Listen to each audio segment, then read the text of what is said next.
एक फैसला जिसे तहरीक इंसाफ नापसंद करती रही, जिसके खिलाफ तहरीक इंसाफ ने 2 नजरसानी की अपीलें दायर की। एक फैसला जिससे एक अदालती तनाज़ा खड़ा हुआ जो अब तक बरकरार है।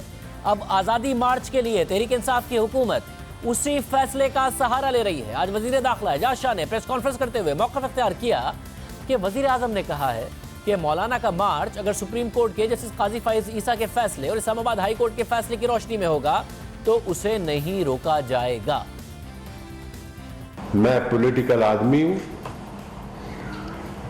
मैंने खुद मार्चेस किए हैं, मैं मौलाना साहब को स्टॉप नहीं करूंगा। This is the first time it happened in the history, number 1। Number 2, उन्होंने ये कहा कि वो मार्च करें, इसके ऊपर 2 कोर्ट्स के डिसीजन, एक सुप्रीम कोर्ट का काजी ईसा का और एक डिसीजन है इस्लामाबाद हाई कोर्ट का। सो अकॉर्डिंग टू दो decision he is most welcome. ठीक है सर, मैं सिर्फ यही कहूंगा कि उनका मुंह बंद हो गया जब प्राइम मिनिस्टर ने यह डिसीजन दिया कि nobody is going to stop मौलाना साहब, he can come to Islamabad, लेकिन इन 2 डिसीजन की रोशनी में वो आएंगे। ये वजीर आजम का मौक़िफ़ बता रहे थे वजीर दाखिला। अब हुकूमत एहतजाज के उसूलों के लिए उस फैसले का हवाला दे रही है जो जस्टिस काजी फाइज ईसा ने फैज़ाबाद धरने से मुताल्लिक तहरीर किया। लेकिन दिलचस्प बात यह है कि इस फैसले में तहरीक इंसाफ की भी सरजनिश की गई थी, जिसके खिलाफ तहरीक इंसाफ ने ड्रामाई अंदाज में 2 नजरसानी की अपीलें भी सुप्रीम कोर्ट में दायर की थी और जस्टिस काजी फाइज ईसा के किरदार पर सवाल उठाया था। अब तहरीक इंसाफ आज़ादी मार्च में किसी गैर कानूनी काम को रोकने से मुतालिक उसी फैसले को जवाज बना रही है। बनाना भी चाहिए, क्योंकि बहरहाल वो सुप्रीम कोर्ट का फैसला है और अब तक बरकरार है और इंतजामिया को उसी पर अमल दरामद करवाना होगा। लेकिन इस फैसले में तहरीक इंसाफ से मुतालिक क्या बातें लिखी गई थी उसका भी जायजा ले लेते हैं। 2 फरवरी 2019 को काजी फाइज ईसा और जस्टिस मुशीर आलम पर मुश्तमिल 2 रुकनी बेंच ने फैज़ाबाद धरना केस में 43 सफ़हात का तफसीली फैसला जारी किया था। फैसला जस्टिस काजी फाइज ईसा ने खुद तहरीर किया था। जस्टिस फाइज ईसा ने अपने फैसले में लिखा था कि जिस शख्स को भी हुकूमत के खिलाफ कोई शिकायत थी वो उस धरने में शामिल हो गया। खुफिया इदारे की रिपोर्ट के मुताबिक शेख रशीद, एजाजुल हक और पाकिस्तान तहरीक इंसाफ इस्लामाबाद के उलमा विंग ने ऑडियो पैगामात रिलीज किए। गैर जिम्मेदाराना सियासतदानों की तरफ से तशद्दुद पर उकसाने वाली तकारीर की गई। जस्टिस काजी फाइज ईसा ने अपने फैसले में फिर 3 मुख्तलिफ एहतजाजों का जायजा लेते हुए लिखा कि तहरीक लब्बैक की लीडरशिप ने यह जरूर देखा होगा कि 12 मई 2007 को कराची में दिन दिहाड़े मासूम लोगों को कत्ल कर दिया गया और इस कत्ले आम की जिम्मेदारों को सजा भी नहीं मिली। तहरीक लब्बैक ने यह भी देखा होगा कि तहरीक इंसाफ और अवामी तहरीक ने रेड जोन पर कई महीनों तक अपना कैंप लगा लिया और उन्हें जुडिशल कमीशन बनवाने में कामयाबी भी हासिल हो गई, मगर उसी कमीशन ने तहरीक इंसाफ के इल्जामात को मुस्तरद कर दिया था। जिसके बाद तहरीक इंसाफ ने इलाके की सफाई और उसकी बहाली के लिए तलाफी तो दूर की बात है, तहरीक इंसाफ की क़यादत ने तो माफ़ी तक नहीं मांगी। तहरीक इंसाफ को मुफ्त की पब्लिसिटी मिलती रही। ये वो फैसला था जिसके खिलाफ तहरीक इंसाफ ने 2 नजरसानी की अपीलें दायर की और जस्टिस फाइज ईसा इस फैसले के बाद अचानक एक शिकायत उनके खिलाफ भी सामने आई और बाद में सदर पाकिस्तान की तरफ से उनके खिलाफ रेफरेंस भी दायर हो गया। जबकि जस्टिस फाइज ईसा के वकला समझते हैं कि सदर पाकिस्तान की तरफ से जस्टिस फाइज ईसा के खिलाफ दायर रेफरेंस की बुनियाद ही फैज़ाबाद धरने का फैसला है और यह बात बाकायदा तौर पर सुप्रीम कोर्ट की समाअत के दौरान उठाई गई। 10 अक्टूबर को सुप्रीम कोर्ट में होने वाली समाअत के दौरान जस्टिस फाइज ईसा के वकील ने अदालत में दलाइल देते हुए फैज़ाबाद धरने का फैसला पढ़कर सुनाया। उन्होंने 10 रुकनी बेंच को बताया कि फैज़ाबाद धरना फैसले के खिलाफ 8 नजरसानी की दरख्वास्त दायर की गई। उनमें तहरीक इंसाफ, MQM, वजारत दिफा और शेख रशीद ने भी नजरसानी की दरख्वास्त दायर की। ये तमाम नजरसानी की दरख्वास्तें बाहिमी मुशावरत से दायर हुई। काजी फाइज ईसा के वकील मुनीर मलिक का कहना था कि तहरीक इंसाफ की नजरसानी दरख्वास्त वजारत दिफा की दरख्वास्त से ज़्यादा सख्त है। जस्टिस मंसूर अली शाह ने सवाल किया कि फैज़ाबाद धरना केस के फैसले के कितने अरसे बाद रेफरेंस दायर हुआ, जिस पर मुनीर मलिक ने अदालत को बताया कि फैज़ाबाद धरना केस का फैसला 6 फरवरी 2019 को सुनाया गया और 10 अप्रैल 2019 को वही डोगर की शिकायत मौसूल हुई। जस्टिस मंसूर अली शाह ने पूछा कि क्या नजरसानी दरख्वास्त में जज के खिलाफ कार्रवाई का कहा गया था। जवाब में मुनीर मलिक का कहना था कि 7 माह से नजरसानी दरख्वास्तों पर समाअत ही नहीं हुई है। वजीर कानून का ताल्लुक भी MQM से है। तहरीक इंसाफ के सरबराह वजीर आज़म इमरान खान हैं। इत्तेहादी जमातों ने जस्टिस काजी फाइज ईसा के खिलाफ मुश्तरका कोशिश की, जबकि फैज़ाबाद धरना केस फैसला 2 रुकनी बेंच का था। इस मौके पर जस्टिस मंसूर अली शाह ने रिमार्क्स दिए कि मुमकिन है दरख्वास्त गुजार चाहते हो कि जस्टिस फाइज ईसा नजरसानी केस ना सुने, कि अदालती फैसले की बुनियाद पर रेफरेंस दायर हो सकता है। जवाब में मुनीर मलिक ने अदालत को बताया कि वजीर कानून जानते हैं कि जज को किस अंदाज में नहीं हटाया जा सकता।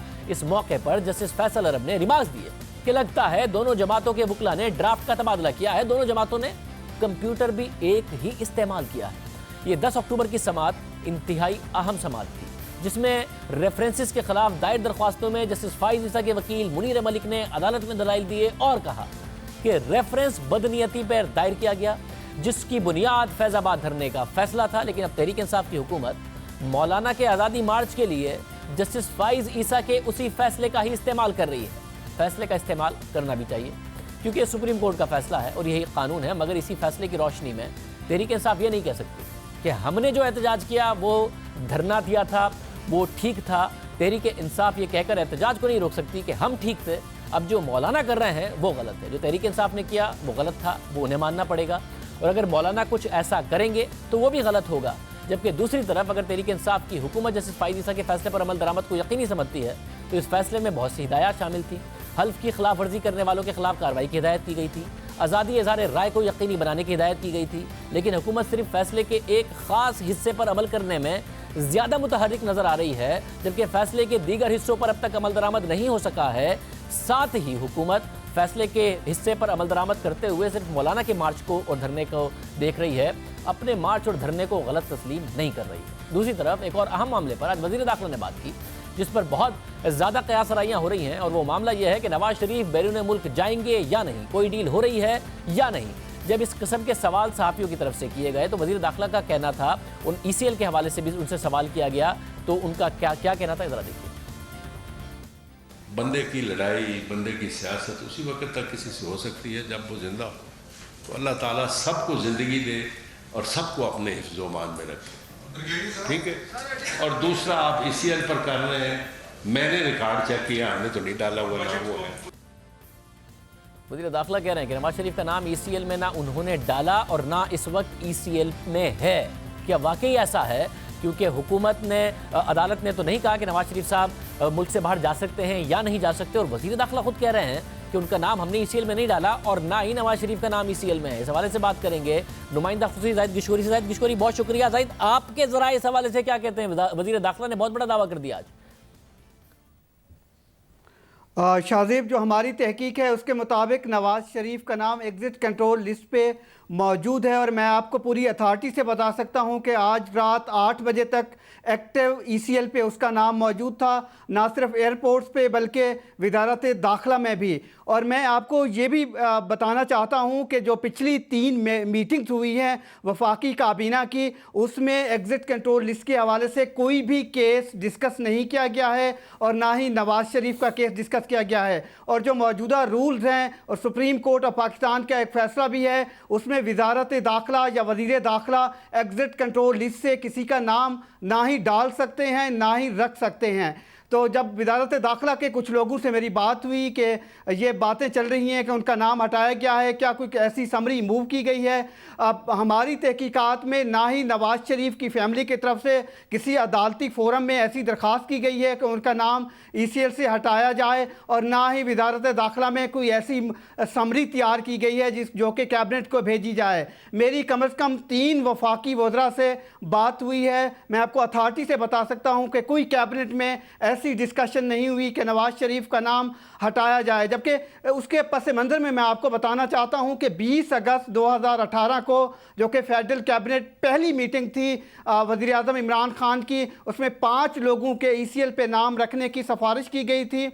हुसैन नवाज़, हसन नवाज़, मरियम नवाज़ शरीफ, नवाज़ शरीफ और इसाक डार की। उसके बाद से ये केसेस क्योंकि अदालतों में हैं, और अक्टूबर को एक ऐसी मेरे ज़राए का ये कहना है कि अक्टूबर 2018 को शरीफ फैमिली की तरफ से 3 लोगों के लिए नवाज़ शरीफ, मरियम नवाज शरीफ और कैप्टन सफदर का नाम ECL से हटाने के लिए एक दरख्वास्त दी गई थी वजारत दाखिला में, और वजारत दाखिला ने वो दरख्वास्त अपने पास रखी, उस पर काम वो करते रहे, और फरवरी 2019 को इसी साल उन्होंने ये दरख्वास्त बाकायदा रिजेक्ट कर दी थी इस बुनियाद पे, क्योंकि ये तमाम केसेस अदालत अदालतों में हैं। जब तक कि किसी अदालत का ऐसा फैसला नहीं आता है, आपको अदालती फोरम पे जाना चाहिए ये नाम हटाने के लिए। तो इस वक्त सूरत हाल ये है कि नवाज शरीफ का नाम एग्जिट कंट्रोल लिस्ट पे मौजूद है। बहुत शुक्रिया ज़ाहिद गिशकोरी इस हवाले से बता रहे हैं। वज़ीर दाखिला ने कहा मैंने चेक कराया है, ना हमने नाम नवाज शरीफ का ECL में डाला है, ना ही उनका नाम ECL में है।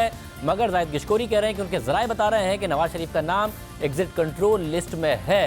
तो वज़ीर आज़म इमरान खान कहते हैं कि मैं NRO नहीं दूंगा। जिन केसेस के हवाले से वो कहते हैं उस पर NRO को देने का उनका इख्तियार नहीं है, क्योंकि कुछ केसेस नैब में हैं, कुछ केसेस अदालत में हैं, आज़ाद इदारे हैं, और अगर नैब आज़ाद इदारा है तो वो दे नहीं सकते। मगर ये चीज़ तो वज़ीर आज़म के हाथ में है।